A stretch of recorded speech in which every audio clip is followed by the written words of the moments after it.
Hello, welcome to Friends of the Word as we continue the Carmelite series. And once again, a Carmelite Archivist is here, Vince Begley. Welcome, Vince, once again, and thank you for your insight so far. Vince has been sharing the history of the Carmelites with us, and his role is presently Archivist at the National Shrine of Our Lady of Mount Carmel in Middletown, New York. But we've been sharing the history of the Carmelites, the Irish roots, and the political intrigue associated with the Irish Carmelites, and so many other aspects of their history. When I was up at the Carmelite shrine, one of the brothers of Father Justin was sharing some of the stories about famous saints, Carmelite saints, and Carmelite characters. And I want you to begin with that in a second or two. But who was the first prior general of the Carmelites? Well, he was the first Irish and Irish American ever to be appointed to that position in around 1919, and was considered a big political move.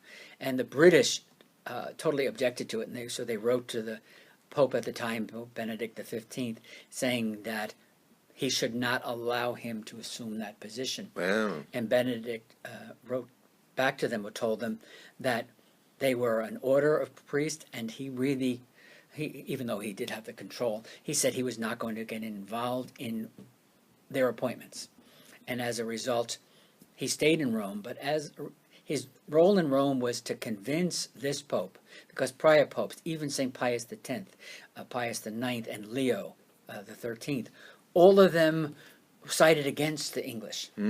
And history tells you, because at that time, the Vatican was larger, and it was both a secular and a religious. Yes. As the papal state. The papal state. As a result, the Pope was the head of a secular territory, and they were afraid that if this idea of sovereignty spread like wildfire throughout Europe, they could be on the losing end. So they could not support it in Ireland and not allow it in their home. Right. But they protested until McGuinness was there, and he was able, over a short period of time, to convince Pope Benedict XV that what the Irish are doing was right and needed to be recognized by the Pope. The need for freedom. And eventually he did. And he, even at the time, the Lord Mayor of Dublin, McSweeney, went on a hunger strike, and the Pope was totally against that until McGuinness told him that it was not a suicide. It was the only and the last effort you could make as a protest. Right. And the Pope even came out in support of that. Fascinating. So his role, and Pope Benedict XV became known as, because he served during World War I when Europe was ablaze, and he was probably the most active political pope in favor of the people and the people's rights. Wow. I recently read a book on the history of the popes, written by a Jesuit priest, and it's fascinating. And of course, Benedict is there too. But the role of the popes through the centuries is mind-boggling. I mean, some good, some bad, political, spiritual, and only in the last 100 years are we really focusing on the spiritual leadership of the Pope in the Church. But the politics have been there all along. Right. And of course, even St.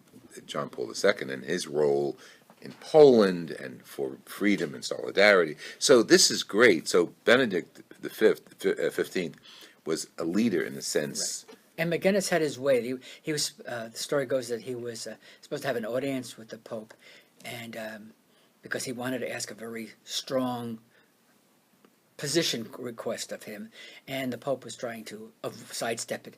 So McGuinness was kept waiting, and he decided he wasn't going to wait any longer, and he was there to also make a donation. So he took off, and he spent the whole day going through Rome, ministering to the poor. When he got back to his apartment, the Pope's men were there, saying, "What happened to you? Where were you?" Because the Pope was a little concerned. Eventually, they did see eye to eye, and the Pope came around.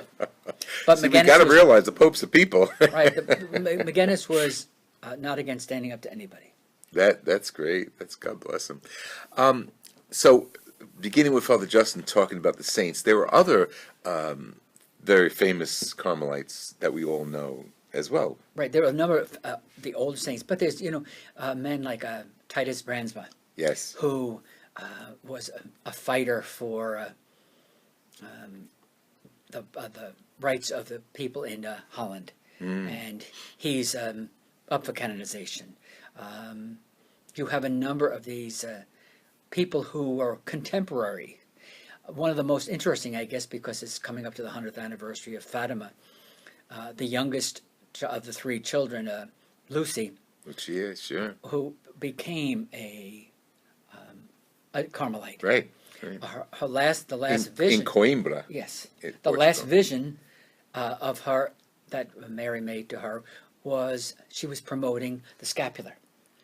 Excellent. And they have a whole file on Sister Lucy on the number of letters, because they commissioned someone to meet with Sister Lucy to be able to get a exact idea of what and how did Mary appear to her, because they wanted to create a statue that was as exact as possible. So they did send a sculptor, sat down with her, and yes, she described the full Carmelite habit to them and how Mary appeared with the scapular. Let me just read that. This is from 1950. Dear Father Donald, Sister Lucy's prioress asked me to inform you that the sculptor, Jose Tidem, told her that the sculpture made by Sister Lucy for the statue of Our Lady of Mount Carmel was sent to you in a corner of the box in which the statue was placed and shipped, and that you should look for it in the same box if you still keep it. Yeah. I guess kept it. Yeah, he did. Well, this statue was at Our Lady of the Scapular on 28th Street. Mm-hmm. But when they merged, it merged with St. Stephen's. The statue went to St. Stephen's. Then when St. Stephen's was closed,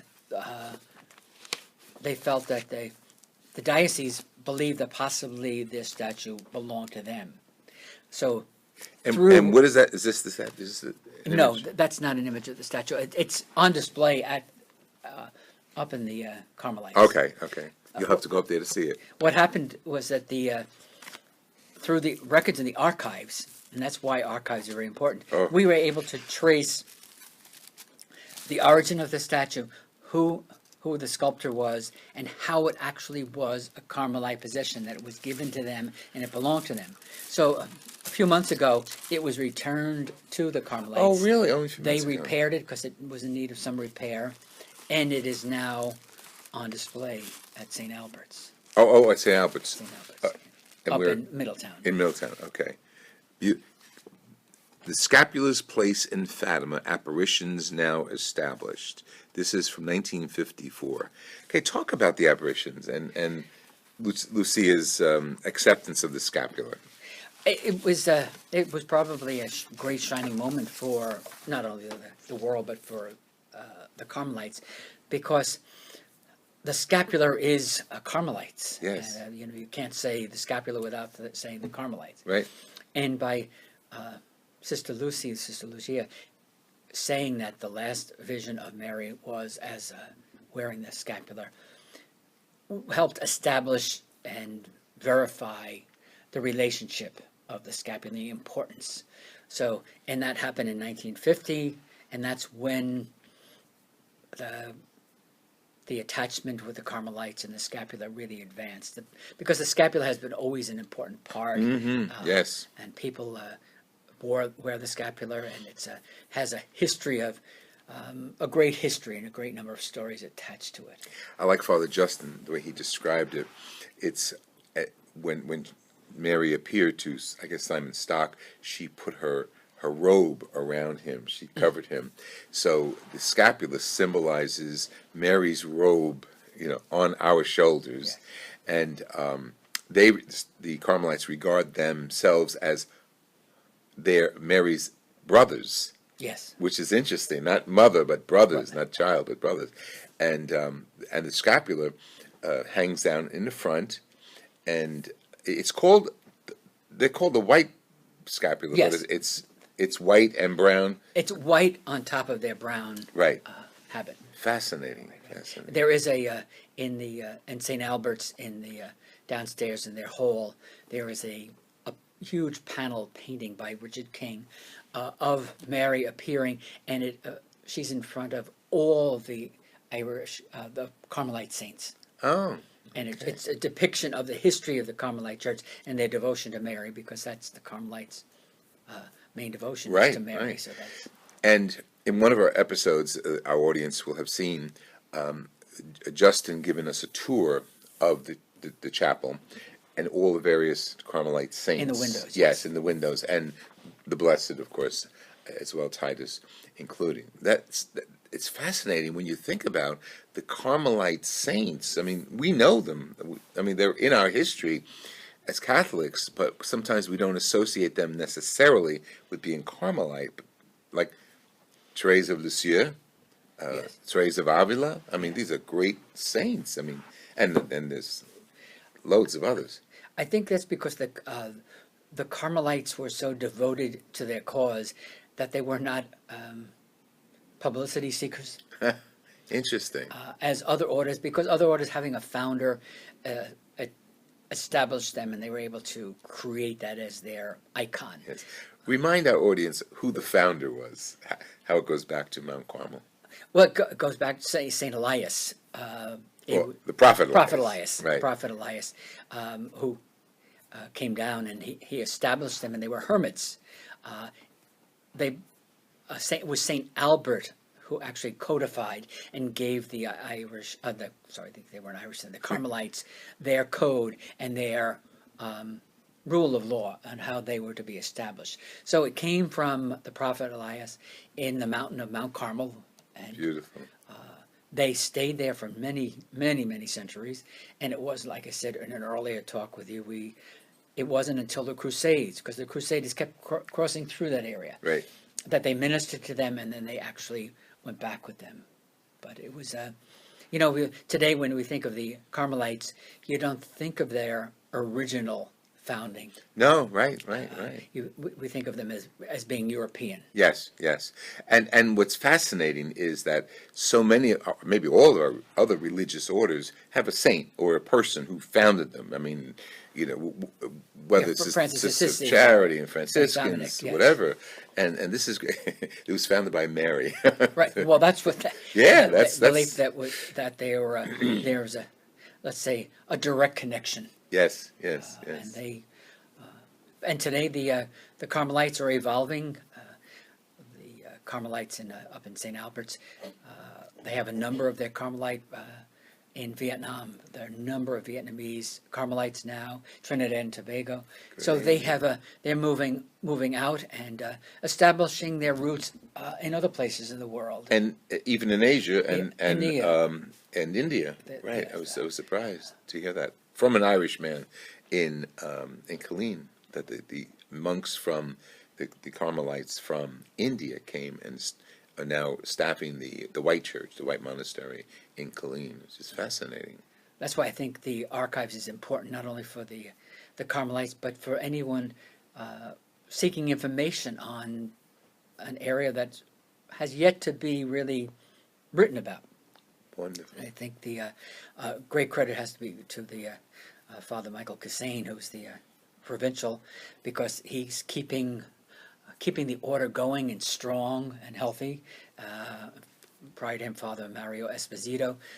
The two Carmelites I've worked with, both of them are amazing men who are steadfast in their commitment to keeping the Carmelites alive. And you're pretty amazing yourself with the history you have at your fingertips. I am amazed. I'm so grateful, Vincent. Well, I you appreciate came. the opportunity, because I think word needs to get out what the Carmelites did. It's one of those best kept secrets, and it needs to be. Well, we'll needs to be do our told. best. Good. Thank you very I much. appreciate it with you. Oh, talking God to bless Thank you, Vince.